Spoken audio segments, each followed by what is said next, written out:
দেশি বা জার্সির যে দুধ সেটা যদি আপনি পান করেন, কোলেস্ট্রল বাড়বে, হাই প্রেশার বাড়বে, ব্যাধি বাড়বে, ক্যান্সারের জীবাণু প্রবেশ করতে পারে, এত কিছু সমস্যা। আর দেশি গোমাতার দুধ সব থেকে বিমুক্ত হবে। যতগুলো কথা বললাম সেগুলো থেকেও হয়তো রোগ মোকাবেলা করবার মতন ক্ষমতা রাখবে দেশি গোমাতার দুধ। ও দুধ নয়, অমৃত।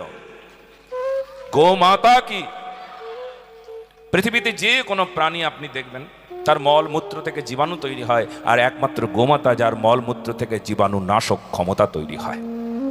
পৃথিবীতে যে কোনো প্রাণীর মলমূত্র দোষ আছে, কিন্তু একমাত্র দোষ নাই, দোষ বিমুক্ত করে গোমাতার গোময় গোমূত্র। পঞ্চগব্যামৃত, দই, দুধ, ঘি, গোময়, গোচনা, এই পঞ্চগব্যামৃত এত এত এত উপকারী। বৈদিক শাস্ত্র থেকে শুরু করে, বৈদিক যুগ থেকে শুরু করে সমস্ত শাস্ত্র গ্রন্থে আমাদের এই পঞ্চগব্যামৃত মহৌষধি, শুধু ঔষধ নয়, মহৌষধ।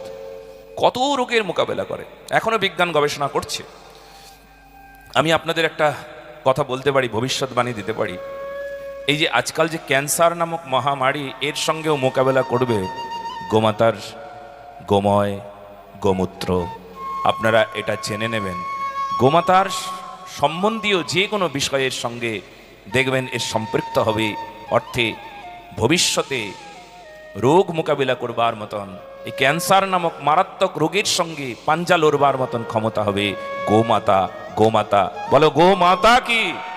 আপনারা দেখবেন, মিলিয়ে নেবেন, এটা হবেই হবে। এত উপকারী জগতে আর নাই নাই নাই নাই নাই নাই নাই কোনো প্রাণী এত উপকারী না।